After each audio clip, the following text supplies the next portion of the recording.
Hi again. Welcome to the Florida Vocational Rehabilitation ACRE Approved Training Series webinar. This is the third webinar, the third supposed to be live webinar of 5 in the series. Thanks to everybody who's watching this again. I had some technical difficulty about 10 days ago, about 9 days ago, and so I'm recording this now in the hopes that that folks will take a few minutes and check it out. It'll be much briefer since it's not live. I'll just go through some slides, look at a couple of the tools that we had posted online as a part of the required reading, and then get you all going. The idea behind these technical assistance live webinars is that basically that we do a check-in, do some mentoring, some kind of problem solving, and some live kind of students hearing from each other, even though you're not talking during these, you're typing, so that everybody can kind of get a sense of where you're at. People can learn from each other as they bump into kind of unique problems, and so we'll still have 2 more of those. There'll be one. The next one will actually be in, let's see here, I apologize. The next one will be on September 10th from 2 to 3:30 Eastern. It will be the 4th one, and then the last one will be on October 1st from 2 to 3 Eastern. We'll definitely send out reminders about that, and I'll do that in the email when I send this out too. So great, so thanks.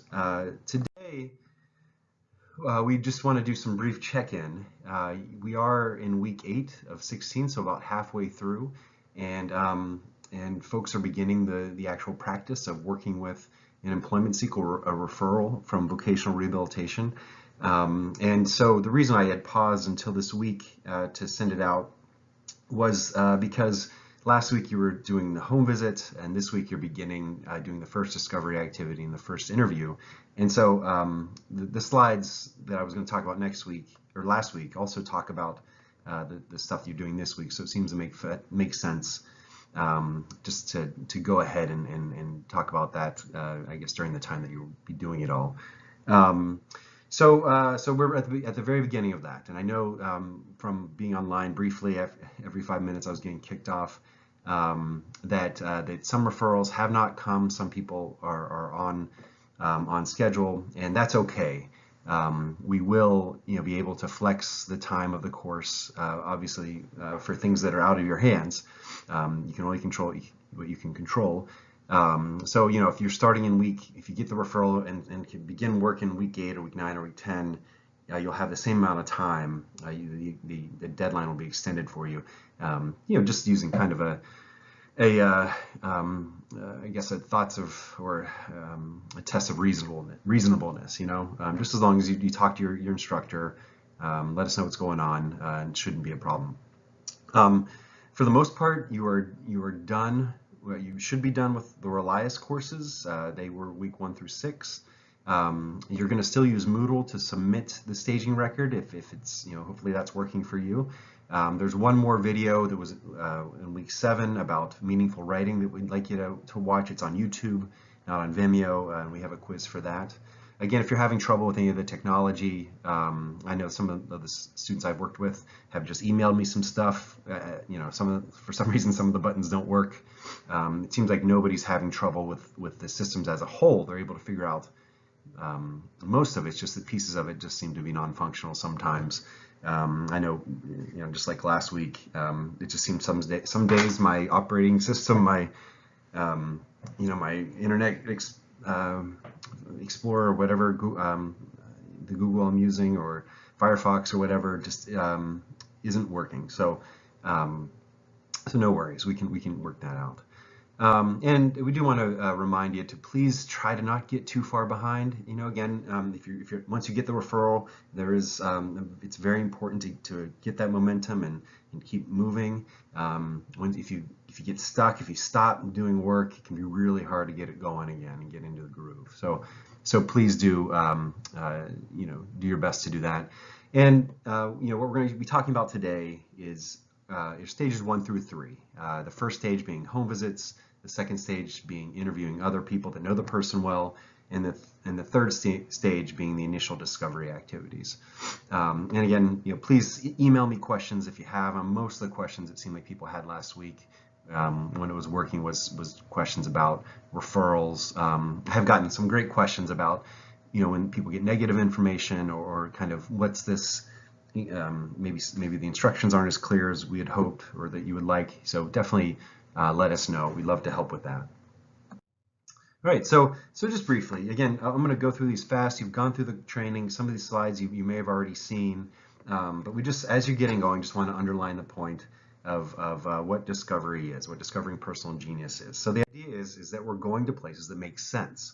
To me, it helps just to look at the definition of some of these words, right? Discovery, what's it mean? I think this is from Merriam-Webster's, to gain insight or knowledge of something previously unseen or unknown, to notice or realize, to make known, reveal, or disclose. One of the major points of discovery for me is that all the information for the most part, at least especially at the beginning, is already there somewhere, right? It's just people aren't seeing it, or they're seeing pieces of it. They're not able to put information into context. People aren't noticing things or realizing who people are, or parts of who people are, mainly because people are busy. There's kind of a flow to life and kind of a routine people get into, and environments that people are engaged in that become really predictable. And so I think a lot of discovery, as you've seen, is going to places that are as natural as possible, right? We start at home, and then we want to talk to people that know the person well. Hopefully, there'll be more unpaid people that we talk to than there are paid people, staff and others. And then we want to go to places in the community that are not related to our human services, right? So I think part of the notion of discovery is we're trying to kind of embed ourselves or insert ourselves into some of the typical rhythms of a person's life that may be unknown to traditional employment services if we're asking people to come to our offices. But that stuff is already existing, right? It's just we don't know about it. So part of what we talk about during discovery is that the information will be shown to you. It'll be revealed. And our job is to act as we talk about, as a detective, right? And follow these clues or this information to valuable places that make sense. The best part of if we do discovery well, it'll be transformative, right? We will be looking at people differently than when we had, and we'll know them differently in a more strengths-based, asset-based way than when discovery began. And that's in fact why we get a lot of the referrals that we get during discovery, is that services or providers or whomever, families or the individual themselves or ourselves, right? We're not sure what the next steps are, right? We're not sure what to do next. And discovery is a process for figuring that out. And for our perspective as professionals, discovery better, show us the way, show us a pathway. It's not going to predict with certainty in terms of what job, or again, as we've talked about, that's not, we want to stay clear of that. It'll help us get to know a person, but it'll point us give us a plan for what's next, and it better do that because what we learned, the time we're spending now, has got to be functional and useful for what's the point of it all, which is helping people create work or create a business, right? So the information you learn has got to be kind of alive and real and useful. It has to be, for us, it has to kind of point somewhere, or discovery probably didn't really happen, right? If we don't get the insider knowledge about where to go next, probably what happened was we did not, maybe we need to do a bit more discovery. And then this next slide, just, again, kind of going quickly, kind of to talk about, well, maybe we've been looking at the wrong stuff or starting in the wrong places, right? This quote from Einstein, that everybody's a genius, but if you judge a fish by its ability to climb a tree, it will live its whole life believing that it's stupid, right? Again, kind of an old quote, what you've seen, but the idea is there is we're judging a fish in the wrong way. We're looking at the wrong stuff. And I think that's a lot of what traditional ways of testing or assessing people, they're testing for things that may not be relevant or useful to us or to the person, right? So the idea, again, is that we get to know people in places that make sense for them. People are who they are. You're not going to fail an assessment I'm not going to fail being Russell Sickles, right? That's who I am.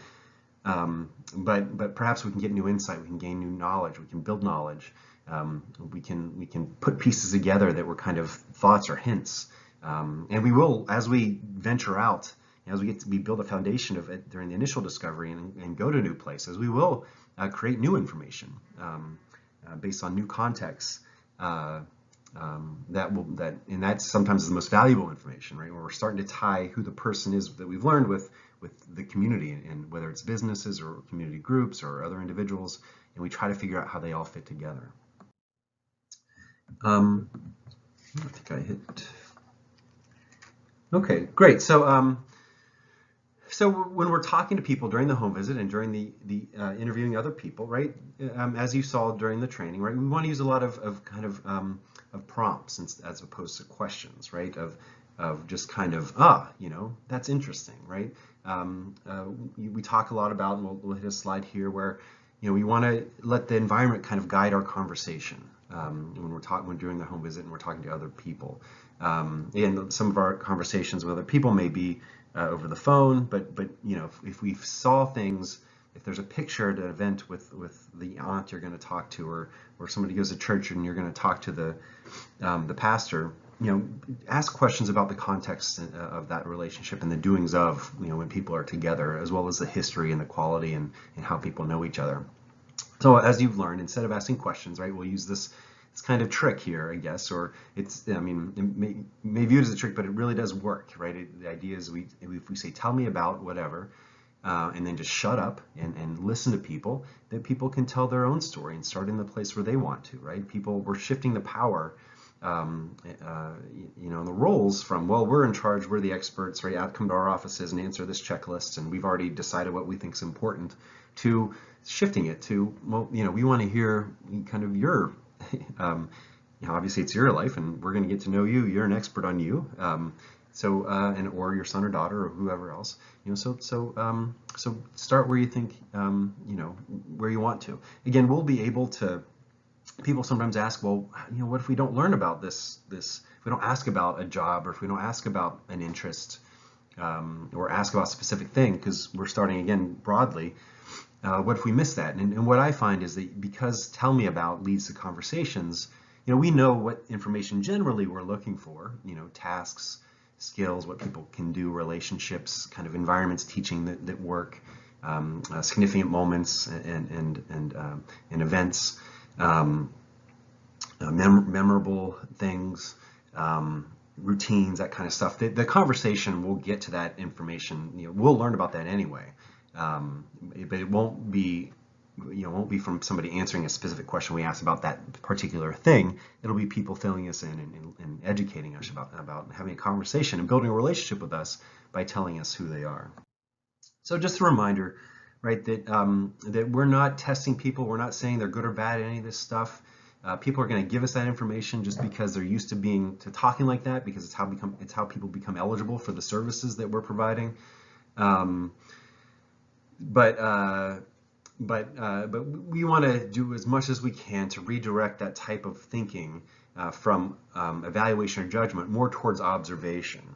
So if somebody tells you that so-and-so is not good at whatever, you want to try to redirect them to towards well, describe actually what happens. When you say that so-and-so that's not working, what's happening, right? Just tell me what you see.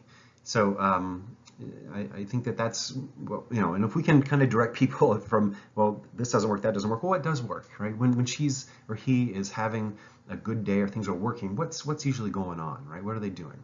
So we just want to stay away from that stuff. And again, we're not saying, so-and-so should do this job or that job. We don't want to ask people what they want to do because it's narrow, not broad. So just again, discovery is about just observing and recording what you see, right? Not again. We want to be involved in during the conversations. We want to be involved in kind of prompting people and asking follow-up questions to get specific. During discovery activities, we want to be involved in terms of teaching and providing supports as needed, or connecting people, kind of being the bridge with the facilitator to point out things that people have in common. But we're not saying that people should work here or shouldn't work there, right? If somebody has a discovery activity at a business or somewhere else, and they tell you, man, this was really great, this was a blast, or if they don't tell you that, if they smile and they move on to the next task, or they put their arm around somebody that's there and things go well, or write that, right? Just quote somebody. I mean, providing anecdotes and quotes is wonderful. We just don't want to, it's when we insert our perspective and our opinion, that's when things kind of, the focus is supposed to be the individual, not kind of our impression of who the individual is. Okay. So again, as you know, right, who are you is the question, and the idea there is we want to find out, right, where are people most who they are. And I don't know about you, but for most of us are the most who we are at home, right? It's because it's our space, our Shangri-La. We control the environment. We spend a lot of time here sleeping and with our families and ourselves. We're in our communities and our neighborhoods. We often say, we want to ask people to be invited into somebody's room, because sometimes if somebody lives in a group home or a human service setting, that the home as a whole may not have control or as much control over that setting. So what we want to do is that's why we ask our people during our process to try to find a way to be invited into the room. And again, it's typically not hard. Somebody tells you that they have a clothing collection or pictures of them at church again, or of a holiday, or a bedspread, or a poster or a computer or whatever. It's typically the way and again, I hope it doesn't sound manipulative, but I'm really interested in seeing those things because they will tell me a lot about the person, right? Or maybe kind of give more detail. So I would say, if somebody talks about a computer they're playing games on or whatever, that sounds interesting. My kids are into gaming. Can I check? I know what they have, but can I check out what you have? So I'm not saying, hey, can I come in your room? I'm saying, something you've told me about something that's in your room or an aspect of your room sounds really interesting to me. I'd love to see it. That way, again, I'm not asking directly because that could be a bit weird, and we're pretty new, knowing the person. So you find I hope that makes sense. Is there's a way that you can phrase a conversation so that you're invited in. Which is, I think, very different from barging in, right? So one note I just wanted to point out real quick is this idea of descriptiveness. It's where a lot of the supports come from my perspective during this process, at least at first, is that people will write, so-and-so cooked breakfast, right? And that's it, and no supports needed. That doesn't help me. It's you've told me, in that case, as a reader who doesn't know the person, who wasn't there, that's not a lot of information. I really don't know, I don't know what they had for breakfast. I don't know what time it was. I don't know what were some of the tools or what was the process step by step. Who else was in the room, right? What we want to ask you to do when you're recording what people tell you again, and sometimes it happens when we talk about just the interviews, is they told me about the time so-and-so went to camp. There's nothing else there. What we need you to ask you to do is to help me see it like you saw it, right? And not just me as the instructor, but also, if you think about who's the funder, VR, you have to help them, as if you're filming it, and you want to have that meeting of the minds, right? So that counselor, when they read it, they don't know the person the way you've known them. They're likely not going to be able to go through the entire DSR step by step. So you're going to have to make sure the whole thing gives a good sense of a flavor of actually, specifics of what actually happened. They're often going to go to the end of it, read the vocational profile. So you better have some really good information, some good specifics to put in, to pull from during the discovery process when you get to the vocational profile. So just stuff to think about, and stuff that we're going to, when you're recording, when you're writing stuff into the staging record, is just to remember, what do you see, right? What does it look like, right? Evidence, not assertions. Again, like if somebody, well, she did a really great job. at making the breakfast. You want to describe, not she did a great job, that's your assertion or your opinion or conclusion. You want to just describe what happened, right? And you know, if there was little mess to clean up, just state that. If there was no cleanup needed, or it was really, you know, the person knew exactly where everything was, you didn't have to kind of look around for things, that kind of stuff, right? Just describe that. Be careful about loves like statements. Again, that doesn't describe much of, you know, somebody likes animals, great. We want to know is again, what does the person do that makes you think that, or what did they tell you or do that helps, that ends up with you coming to that conclusion. So that's just something we're going to ask again and again, is provide, you know, what actually happened, and again, step by step. So making breakfast. So, you know, if it was oatmeal, what's excuse me, if you think about your life, what you decide, I'm going to make oatmeal, what's that process look like from that decision, I'm going to make oatmeal, to you sitting down, actually not after that, to you either putting away the bowl or moving on to the next piece of your life there. So prove, don't assert, show, don't tell, right? We say not imprecise, flimsy, or speculative.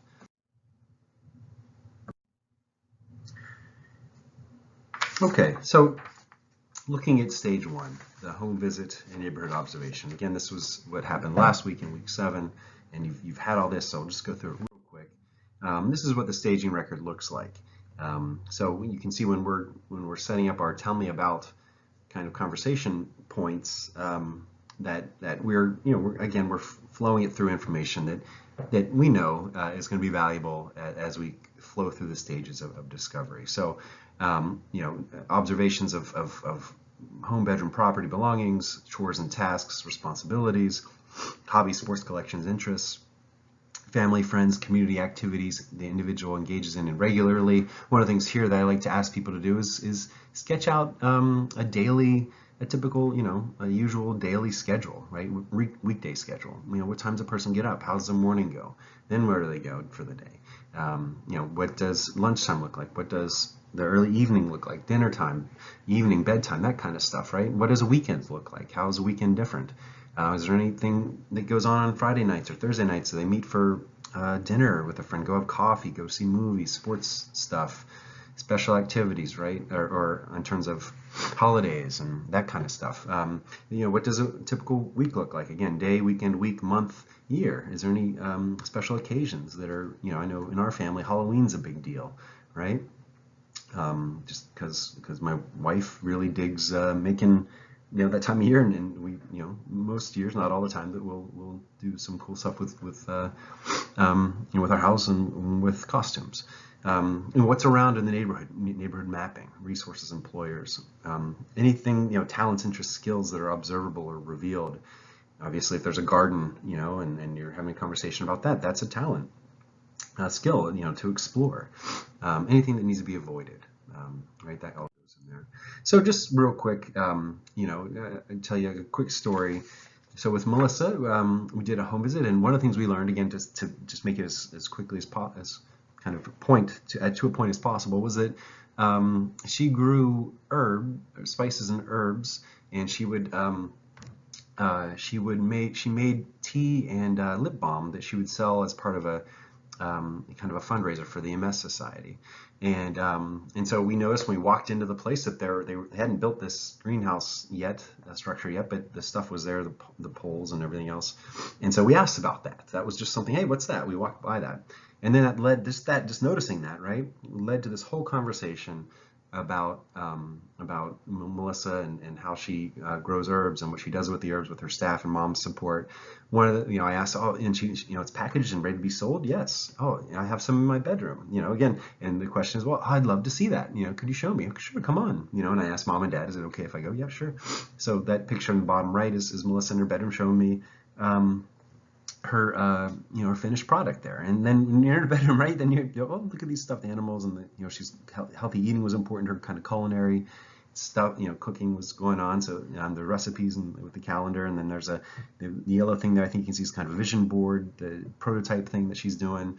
There's other, looks like some plants or some other stuff in there, right? So you just get a sense of, and then right, the conversation goes where the environment kind of points you to, right?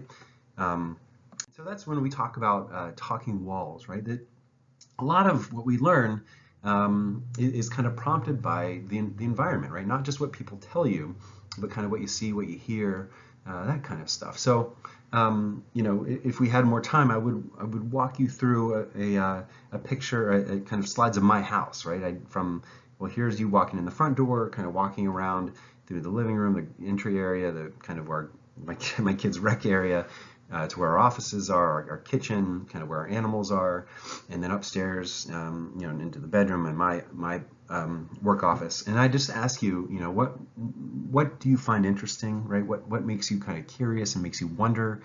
You know, what are things that you could bring up to have to further the conversation? Again, I can't remember if this is in the Relias courses or not. But the idea is that there's a lot of things that can help us kind of just have a typical conversation with people as opposed to kind of the rote kind of, you know, questionnaire, checklist type of or get the conversation going if we feel like they're in a rut, right? Just enjoy your time with people when you're talking to them, both during the home visit and during the interviewing other people. You're getting to meet another human being who's had a unique experience. Who is very, you can find the things that are interesting and they're compelling and that are attractive about them, right? That make you want to learn more. And a lot of that is in the environments, right? A lot of personalities of who people are is kind of caught up in kind of I guess the what is around us, right? So, so after you do the home visit, right, we want you to ask you to do some mapping, right? That's part of the assignment from week 7 is just describe what the neighborhood looks like, right? Describe, you know, do they know neighbors? Is there a bus stop? Where's, you know, if I were to describe where I live right now, I'm on the corner of a main thoroughfare next to a church. I've got 2 neighbors that we know nearby. A lot of us, we have dogs here, so there's a lot of that. A lot of joggers come by because we're on a main thoroughfare. The school, one of the reasons we lived here is that we're a few blocks away from the schools. We can walk to the city park where there's a pool, the public pool, and some restaurants and that kind of stuff. So, you know, there's a basketball court, the football fields down the street. We walk to the football games, high school football games, the high school basketball, the volleyball, that kind of stuff. So you want to ask people about that, about who their neighbors are and kind of what's in the area. And you want to take note of kind of where people are known, right? Where do they shop? Where do they spend their time? So anyway, just definitely make sure you do that. You describe what the neighborhood, what it's like. Just important to know the context again of, you know, where people are. Again, one of the main problems that people are going to bump into is transportation, right? So we want to start as close to home as possible. Okay, when we talk to other people,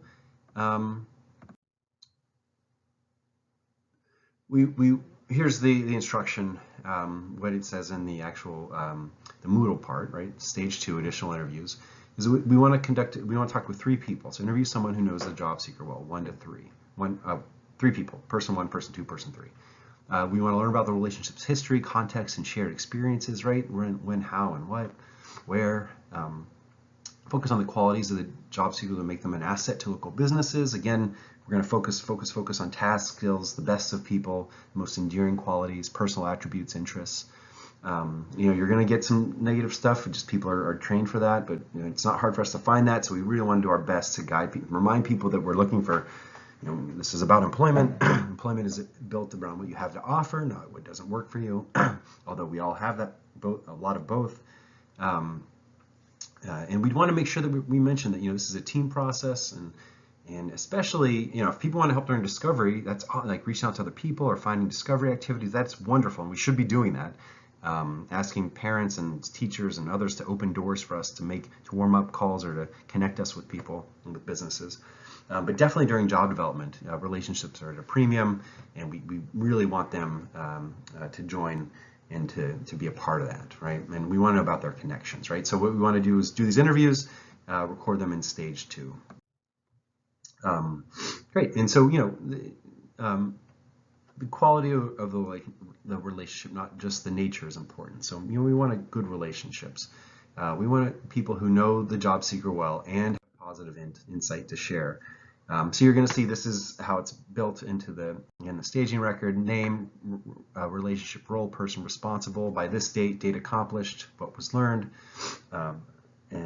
So for 3 of the interviews there. And again, when we're thinking of who to talk to, teachers, clergy, relatives, neighbors, friends, significant others, staff who believe, right, other important people. I mean, there are people maybe it's not on there, but often some other tools that could be helpful, kind of human service tools, right, circles of support, paths, maps. It's oftentimes in people's lives they have lists of people who are involved somewhere in a more, again, useful way than just listing on the IPP or whatever. And we have a relationship chart, or there's a social economic capital inventory, which just means who do you know, where do you spend money, where's your business spend money, just ways again to think about other people to talk to. And to do this in person or via phone, but we want to know what we want to find out, but we want to keep it open-ended. Again, smooth listening, not smooth talking, the best way to get information. So then we shift to discovery visits. And again here, this is really the foundation of discovery, the heart of discovery. What we're doing is we're doing task-based activities, right, in real-world environments. So again, home, familiar environment, unfamiliar environment, all in the community, and then we want to do 3 businesses, so 6 total discovery activities, right? And so when we're thinking about what to do, right, we just we're going to learn when we do the home visit, talk to other people. What do you do? How do you spend your time? How do you spend your days? Where do you do that? And who does it with you, right? What are your responsibilities? Where are you known, right? Where are you necessary? Where are the places where people kind of expect to see you, right? So we want to think about that, but they've got to be task-based, so it can't be just kind of walking through the mall, or walking through the park, right? That's not a task-based discovery activity. That's maybe a good description of kind of things that are of an interest, or maybe of a place where maybe people are known, right? But for discovery activities, people have got to actually be engaged in a task, and a task is a series of actions that complete a process, right? So they're things you do to get something done. And then again, in the discovery visits, you'll see on the log that we have 6. There's 5 here, but there's 6. We'll have to add another one. And again, they're broken down again in the excuse me, kind of project management function there. If you write what they are, the first, and number 1, number 2, number 1, home, doing household chores. Number 2, assisting set up and take down during a church service or ushering, etc., etc. That's where on the top there's where we say what we're going to do, and the bottom is when we actually describe what the tasks, actually what happened there in the observation part. So interest may be a starting point, but what we're going to do is ultimately observe skills and watch people do things while meeting people, who we know, who may be starting who are known maybe at first, but then getting to places outside the usual settings, right? We're not just focused on interests. And think about, one thing to do is to look at, most communities have kind of an online place where they can go see what's going on in their local communities. A lot of people are already kind of getting together to enjoy themselves, or to celebrate something, or to solve a problem, or to get something done, again, that the community needs. Again, think of the Rotary clubs, or athletic boosters, or whatever. The Italian Heritage Festival here, is that there's stuff going on all the time, and people need help to get something done, right? To put these things on, and so those are possible places where we could do discovery activities, right? Okay, so, and again, when you go through the curriculum, this is how it's built, right? The first is at home, the second is in a familiar, typical community location, the third is an unfamiliar, typical community location, 4, 5, and 6 are in local, typical community small businesses. And typical is not maybe the best word, it just means not human service, right? Just places where just the citizens spend their time and aren't related to kind of our settings, whether that's a building or a business that we're operating. We want to go to places that reflect the flow of the community that the person lives in, not kind of our routines and rhythms as services. And then here, again, is a description of what you'll see as instructions for the discovery activities. So complete a task-based discovery activity with a job seeker in their home, in a familiar community location. Number 2, unfamiliar community location. Number 3, typical community small business 4 through 6. And what we say is that it should make sense based on what you learned about the job seekers' responsibilities, skills, tasks, interests, and emerging themes. We say that the task-based discovery activity will last about an hour, involve 5 to 10 tasks, right, with steps involved, right, that people can complete over and over again, so we can, watch people learn, we can provide some instruction, that we can adjust if it's not working at first, watch how other people interact with them and how people kind of figure things out and move on to natural supports. So again, I know that it'll be different depending on the individual, but that's what we want to shoot for, right? An hour, 5 to 10 tasks. And like I said earlier, ADLs or activities of daily living are that, we want them to be like playing video games, walking through the park, window shopping. They're not robust enough. They're not involved enough to be discovery activities. If somebody's going to set up a gaming system or set up a stereo system, or download I just got my son's computer back from the computer guy, kind of reboot the system and reboot the hard drive and the operating system, blah blah. Go online and get an antivirus software, download Steam. Right? There's some stuff you can think about where, well, not just playing video games, playing Super Mario or Fortnite, but there's involved in actually getting it set up, that kind of thing. That could work because there's multiple things involved there.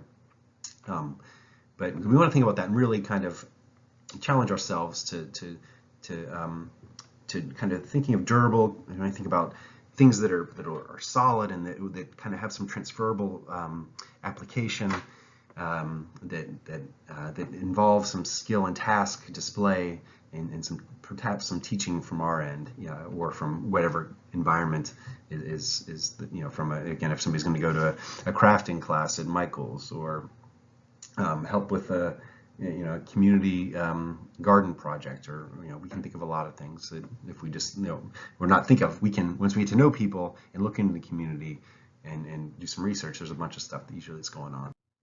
So so this is Melissa, and so just again to reflect back to her, we watched her plant some herbs and water them and put them up, and we watched her take care of weeding some of the stuff that was growing. So that started at home, and then we went to she at a farm market. She was selling her teas and her lip balms. We watched her do that, and again, taking money, greeting customers, taking inventory, stock, setting up, taking down, that kind of stuff. We watched her at a place like a Second Harvest type place. It's a place where she volunteered. So it was grocery stores would give their produce that was dated but not bad, and she assisted with the ladies to kind of chop it up and portion it to be given to food pantries and that kind of stuff. And the cool thing there is that she didn't work with staff; it was with just typical people. And then watching Nathan and Ty, some other folks, assembly a bike at a local business. I have a welder give some instruction on welding a joint. Tyson was learned how to use an excavator and a bobcat, right? And that's a business, the business owners are giving him instruction there, not us. We're just observing and watching what happens. And then James actually got paid as a subcontractor. We had a construction team to help with kind of help the business that was reorganizing and setting up offices for helping take it down from old tenants to setting them up for new tenants. So part of what you're going to do, the first few discovery activities may be obvious, first 1 or 2, but then we want to go to new places, especially with businesses. And so again, I want you to this is kind of going to be what your process is going to be like, where you're going to have some information and then you need to kind of brainstorm and think about other places to go to observe people. So again, you can do this on your own. If you just pause it, you can read about Bill, stuff you may learn about Bill, stuff you've learned about his interests, what he does, and think about 9 creative activities where you could explore those interests. Again, not where we're just going to go watch other people do stuff. Somebody's interested in cars. Discovery activity is not us going and watching a mechanic work on a car, right? That may be an informational interview to learn about the business and about what the employees do there. But a discovery activity would be some way we get involved there. So think about that for Bill. Think about that for Kristen. Again, same thing. pause it and look at it.